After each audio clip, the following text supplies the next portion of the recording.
ورحمۃ اللہ وبرکاتہ۔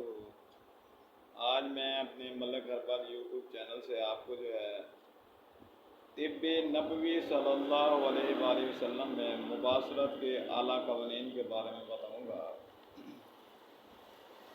جمع اور قوت با کے سلسلے میں آپ کی ہدایات تمام ہدایات سے کہیں بڑھ چڑھ کر ہیں۔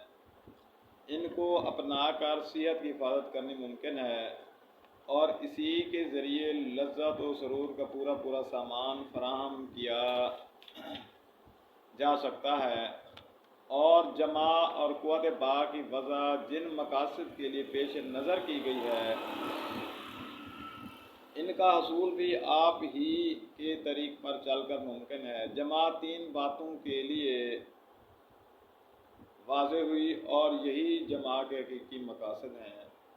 پہلا مقصد نسل انسانی کا بقا و دوام۔ جمع ہی کے ذریعے پورے بنی نوع انسان کا بقا ممکن ہے، اور اللہ نے انسانوں کی جو تعداد بھی اپنے علم کے مطابق دنیا میں متعین فرمائی ہے، اس کی تکمیل کا واحد ذریعہ جمع ہے۔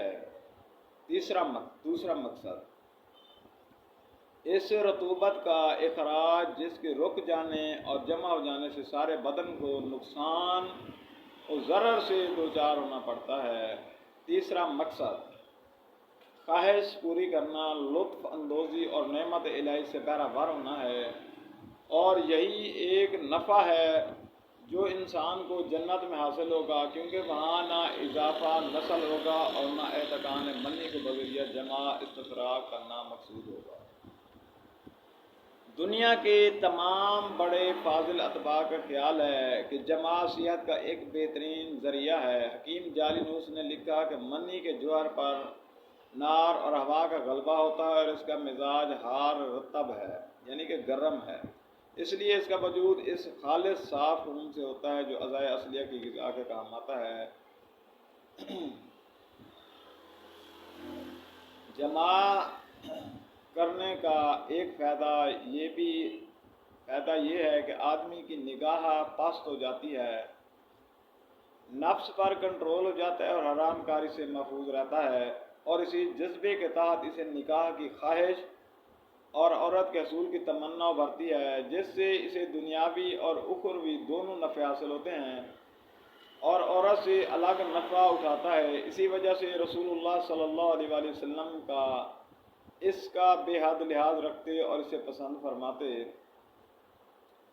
آپ خود فرماتے تھے، تمہاری دنیا کی دو چیزیں مجھے بہت پسند ہیں، ایک عورت اور دوسری خوشبو۔ آپ صلی اللہ علیہ وسلم کو دنیا کی دو چیزیں پسند تھیں، ایک عورت اور دوسری خوشبو۔ یہ صفحہ نمبر 307 ہے، کتاب کا نام ہے، یہ دیکھیں، طب نبوی صلی اللہ علیہ وسلم۔ امام شمس الدین ابن قیم الجوزیہ نے اس کو لکھا ہے۔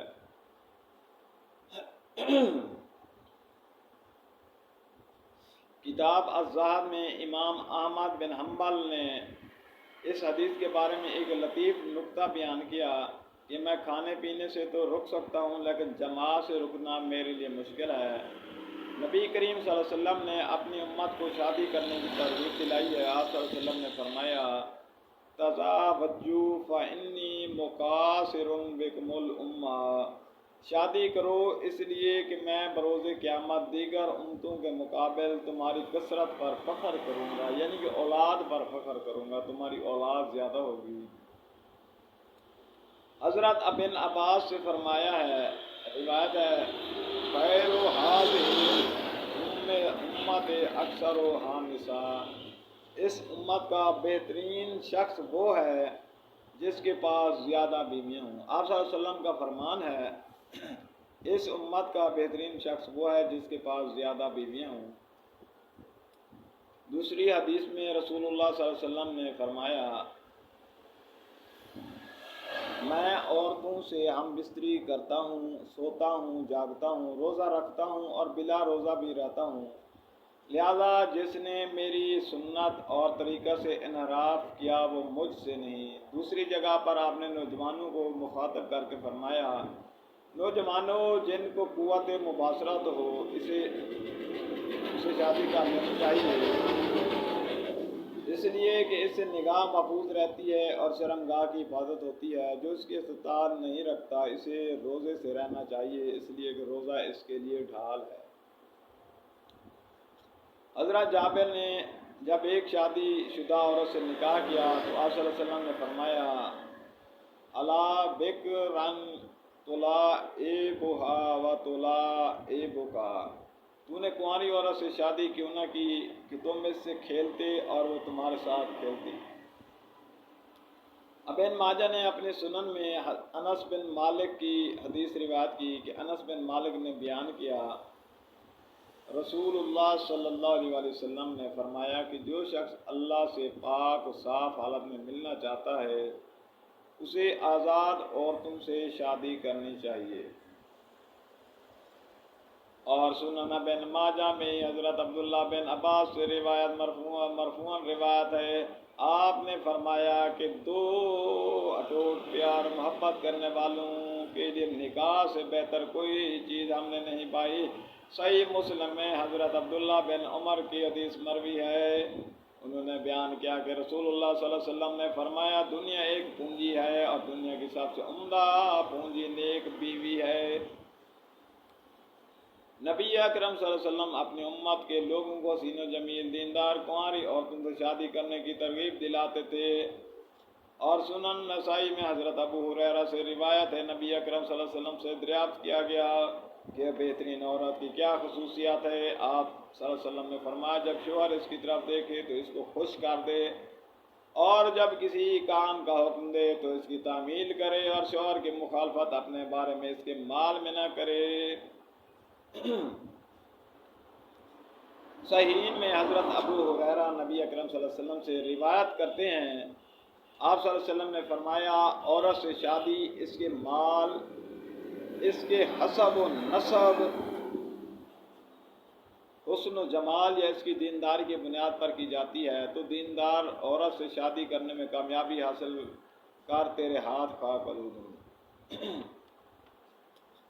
آپ صلی اللہ علیہ وسلم زیادہ بچہ جننے والی عورت سے شادی کرنے کی ترغیب دلاتے اور بانجھ عورت کو ناپسند فرماتے، جیسا کہ سنن ابو داؤد میں موکل بن یسار رضی اللہ تعالیٰ عنہ سے روایت ہے کہ ایک شخص نے خدمت نبوی صلی اللہ علیہ وسلم میں حاضر ہو کر عرض کیا مجھے ایسی عورت سے عشق ہو گیا جو عالی خاندان کی اور حسین و جمیل بھی ہے مگر وہ بانجھ ہے، کیا میں اس سے شادی کر لوں؟ آپ نے فرمایا زیادہ بچے جننے والی بے انتہا پیار محبت کرنے والی عورت سے شادی کرو کہ میں بروز قیامت تمہاری کثرت دے کر دیگر امتوں پر فخر کروں گا۔ انبیاء کی 4 سنتیں ہیں: شادی، مسواک، خوشبو اور حنا۔ جامع میں حنا نون اور یا کے ساتھ یعنی حنا اور حیا دونوں مروی ہیں۔ آدمی کو جمع کرنے سے پہلے بیوی کے ساتھ کھیل کود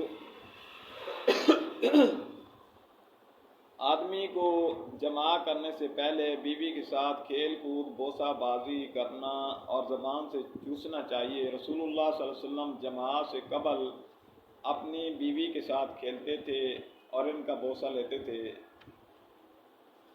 ابو داؤد نے اپنے سنن میں روایت کیا ہے کہ نبی پاک صلی اللہ علیہ وسلم جماع سے بیشتر حضرت عائشہ صدیقہ رضی اللہ تعالیٰ عنہ کا بوسہ لیتے اور ان کی زبان چوستے تھے۔ یہ کتاب کا صفحہ نمبر جو ہے 311 ہے، اور یہ طب نبوی صلی اللہ علیہ وسلم سے میں آج آپ کو جو لیکچر دے رہا ہوں، بتا رہا ہوں، وہ اس کتاب سے حوالے دے رہا ہوں۔ جابر بن عبداللہ سے روایت ہے، انہوں نے بیان کیا کہ رسول اللہ صلی اللہ علیہ وسلم کبھی تمام ازواج مطہرات کے ساتھ جمع کرتے، پھر ایک بار غسل کر کے پاکی حاصل کر لیتے، اور کبھی ہر ایک کے لیے الگ الگ غسل فرماتے۔ امام مسلم نے صحیح مسلم میں حضرت انس سے روایت کیا کہ نبی صلی اللہ علیہ وسلم اپنی ازواج مطہرات سے مباشرت فرماتے، پھر ایک مرتبہ غسل فرماتے۔ ابو داؤد نے سنن میں ابو رافع مولا رسول اللہ صلی اللہ علیہ وسلم سے روایت کی کہ رسول اللہ صلی اللہ علیہ وسلم ایک رات تمام ازواج مطہرات سے مباشرت فرمائی اور ہر ایک سے مباشرت کا غسل فرمایا۔ میں نے عرض کیا کہ اے اللہ کے رسول صلی اللہ علیہ وسلم، آپ سب کے بعد ایک مرتبہ غسل فرما لیتے؟ آپ صلی اللہ علیہ وسلم نے فرمایا ہاں یہ بات تو درست ہے، مگر صفائی طہارت اور پاکیزگی میں یہ بڑھا ہوا ہے۔ جب جمع کرنے والا ایک مرتبہ عورت سے جمع کرنے کے بعد غسل سے پہلے دوسری مرتبہ جمع کی خواہش کرے تو اس کے لیے شریعت نے 2 جمع کے وقفے میں وضو کا حکم دیا ہے۔ چنانچہ امام مسلم نے اپنی صحیح مسلم میں حضرت ابو سعید خدری کی حدیث نقل کی ہے۔ حضرت ابو سعید خدری نے بیان کیا کہ رسول اللہ صلی اللہ علیہ وسلم نے فرمایا، جب کوئی اپنی بیوی سے ہم بستر ہو اور پھر دوبارہ مباشرت کرنا چاہے تو اسے وضو کر لینا چاہیے۔ جماع کے بعد غسل اور وضو کر لینے سے ایک قسم کا نشاط پیدا ہوتا ہے، دل کی شگفتی حاصل ہوتی ہے، اور جماع سے بعض محلی تلافی بھی ہو جاتی ہے اور اعلیٰ درجہ کی پاکیزگی اور طہارت ہو جاتی ہے، اور اس کے ذریعے حرارت غریزی بدن کے اندرونی حصہ میں اکٹھا کرنے کی ضرورت پوری ہو جاتی ہے، جبکہ جماع کی وجہ سے حرارت منتشر ہو جاتی ہے اور نظافت کا برعکس طریقہ بھی ختم ہو جاتا ہے، جو جماع کے لیے اعلیٰ درجہ کی تدبیر ہے، اور قواعد جسمانی اور صحت کی پوری حفاظت بھی ہو جاتی ہے۔ آج میں نے آپ کو جماع کا طریقہ طب نبوی صلی اللہ علیہ وسلم سے بتایا ہے کہ آپ صلی اللہ علیہ وسلم کا کیسے طریقہ تھا۔ والسلام۔